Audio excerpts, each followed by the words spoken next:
नमस्कार विद्यार्थी मित्रांनो, Konkan railway group D track maintainer आणि पॉइंट्समॅन या पदाचा प्रोव्हिजनल निकाल लागलेला आहे. आता बघा यामध्ये एकूण किती विद्यार्थी सीबीटी मध्ये पास आणि नापास झालेले आहे याबद्दलची माहिती आपण बघूया. त्यासोबतच बघा सीबीटी स्कोर किती मिळालेला आहे आणि जो कोणी विद्यार्थी सीबीटी मध्ये क्वालिफाय झालेला असेल त्यांच्यासाठी समोरची प्रोसेस काय असेल याबद्दलची सविस्तर माहिती मी तुम्हाला आजच्या व्हिडिओमध्ये सांगणार आहे. व्हिडिओला तुम्ही शेवटपर्यंत नक्की बघा. व्हिडिओ खूप महत्त्वपूर्ण असणार आहे. आणि ही माहिती सांगण्या अगोदर बघा, तुम्ही जर का आपल्या चॅनलवरती पहिल्यांदा भेट देत असाल तर चॅनलला सबस्क्राईब करायला विसरू नका, जेणेकरून कोकण रेल्वे भरती संदर्भातील माहिती तुम्हाला मिळत राहील. तर चला आपण व्हिडिओला सुरुवात करूया. तर बघा तुम्ही इथं बघू शकता की दिनांक 24/11/2025 या तारखेला जर बघितलं कोकण रेल्वेकडून एक अपडेट जी आहे निकालाबद्दलची आलेली आहे. आता बघा ही जर का तुम्हाला सविस्तर पीडीएफ बघायची असेल आणि यामध्ये तुमचे नाव आहे का जाणून घ्यायचं असेल तर बघा ही पीडीएफ तुम्हाला माझ्या टेलिग्राम चॅनलवरती दिसून येणार आहे. टेलिग्राम चॅनलची लिंक आहे डिस्क्रिप्शन बॉक्समध्ये आहे, त्यावरून तुम्ही जॉईन होऊन संपूर्ण ही माहिती बघू शकता. आता बघा सब्जेक्ट मध्ये काय माहिती सांगण्यात आलेली आहे की provisional result of computer based test CBT, म्हणजेच की कोकण रेल्वेकडून जी पद भरती करण्यात आलेली होती ट्रॅक मेंटेनर आणि पॉइंट्समॅन यासाठी, तर त्याचा जो प्रोव्हिजनल रिझल्ट आहे जो की बघा भरपूर विद्यार्थी याची वाट बघत होते, त्याचा निकाल जो लागलेला आहे. आता यामध्ये मी तुम्हाला समोरील जे काही महत्त्वाची माहिती आहे तुम्हाला मी सांगणारच आहे. आता बघा यामध्ये आणखी जर बघितलं तर कॉम्प्युटर बेस्ड टेस्ट म्हणजे की जी सीबीटी आहे तुमची दिनांक 27/10/2025 या तारखेला जर बघितलं तर सीबीटी घेण्यात आलेली होती. आता बघा provisional result of CBT is hereby declare as per, जे की तुम्हाला इथं बघा यामध्ये देण्यात आलेला आहे खाली, त्याबद्दलची माहिती मी तुम्हाला समोर सांगणारच आहे. त्या अगोदर बघा यामध्ये आणखी काय महत्त्वाचे पॉईंट देण्यात आलेले आहे ते आपण जाणून घेऊया. आता बघा further selection process calling candidate जर बघितलं for document verification, physical examination test and medical examination as notify in the notification.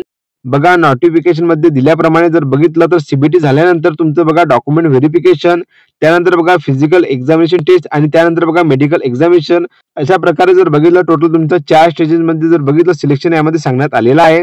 आता बघा यामध्ये जर बघितलं this is the only the provisional result of CBT and not the final panel and it does not entitle any candidate for appointment. बघा यामध्ये clearly तर सांगण्यात आलेलं आहे की हा जो रिझल्ट आहे प्रोव्हिजनल रिझल्ट लावण्यात आलेला आहे सीबीटीचा, नॉट द फायनल पॅनल, म्हणजे की फायनल रिझल्ट जर बघितलं जोपर्यंत तुमचं डॉक्युमेंट व्हेरिफिकेशन त्यानंतर बघा फिजिकल एफिशियन्सी टेस्ट आणि मेडिकल एक्झामिनेशन होत नाही तोपर्यंत बघा तुमचा फायनल रिझल्ट लागत नाही, याची सर्व विद्यार्थ्यांनी नोंद घ्यावी. आता बघा डॉक्युमेंटसाठी जर बघितलं कोणकोणते महत्त्वाचे डॉक्युमेंट लागतात याबद्दल जर तुम्हाला सविस्तर व्हिडिओ पाहिजे असेल तर तुम्ही मला नक्कीच कमेंट बॉक्समध्ये कळवा, जेणेकरून बघा डॉक्युमेंट तुम्हाला कोणकोणते महत्त्वाचे लागणार आहे डॉक्युमेंट व्हेरिफिकेशन करता त्याच्याबद्दल मी तुम्हाला एक सविस्तर म्हणजे व्हिडिओ बनवून देऊ शकेल. आता बघा त्याच खाली जर आपण आलो तर बघा तुम्हाला याबद्दलची म्हणजे की रिझल्ट बद्दलची माहिती दिसून येणार आहे. बघा यामध्ये जर बघितलं serial number, application sequence number, caste category, CBT score किती मिळालेला आहे आणि पास आहे की फेल यामध्ये माहिती देण्यात आलेली आहे. आता बघा नोटिफिकेशन मध्ये सांगण्याप्रमाणे जर बघितलं तर UR, EWS, OBC यांना जर बघितलं तर 40% क्वालिफाईंग मार्क्स देण्यात आलेले होते सीबीटी साठी आणि SC ST कॅन्डिडेटना जर बघितलं तर 30% मार्क्स जे आहे क्वालिफाईंग साठी सांगण्यात आलेले होते.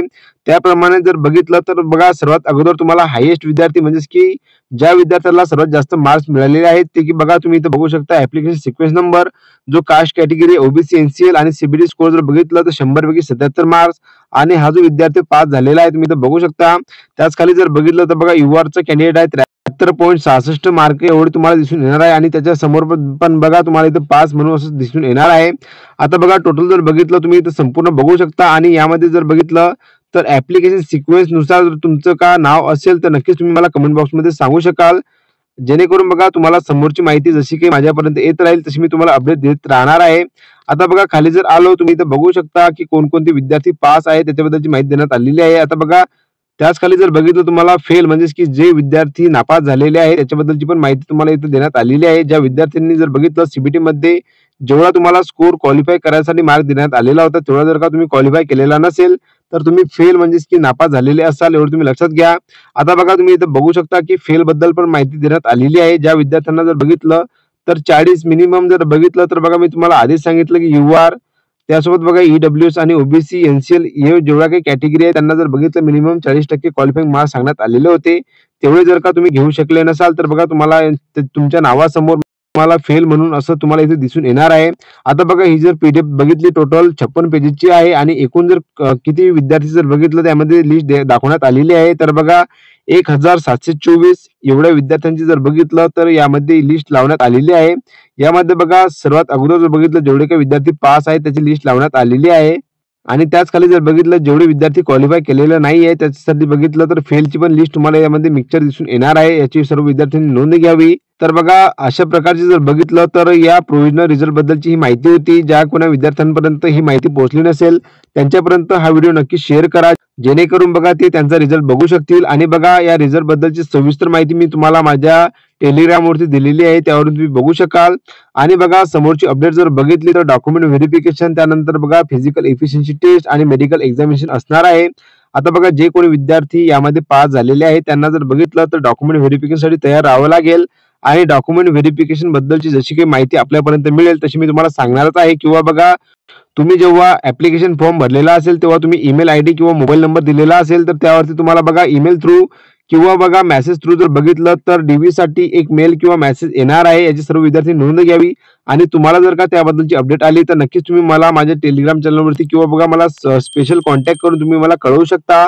तर बघा अशी आजची अपडेट होती. व्हिडिओ जर का तुम्हाला आवडला असेल तर नक्कीच लाईक शेअर कमेंट करायला विसरू नका. आणि आजच्या व्हिडिओ संदर्भात तुमचे काही प्रश्न असतील तर नक्कीच तुम्ही मला कमेंट बॉक्समध्ये विचारू शकता, जेणेकरून मी तुमच्या प्रश्नांची उत्तरे देऊ शकेल.